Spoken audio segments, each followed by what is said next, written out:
बातमी आहे आदित्य L1 संदर्भामध्ये। आदित्य L1 निर्धारित स्थानावर पोहोचलेला आहे, म्हणजे L1 स्थान इस्रोकडून निर्धारित करण्यात आलेलं होतं। लॅग्रेंज पॉइंटवर आदित्य L1 यान पोहोचलंय। पहिला टप्पा यशस्वी झालाय। भारताची अजून एक महत्त्वाची ही कामगिरी पंतप्रधान मोदींकडून इस्रोचं कौतुक करण्यात आलंय। चांद्रयान मोहिमेनंतर आता सूर्याकडे इस्रोची झेप।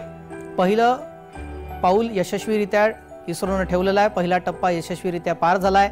L1 पॉइंटवर हे आदित्य L1 उपग्रह पोहोचले।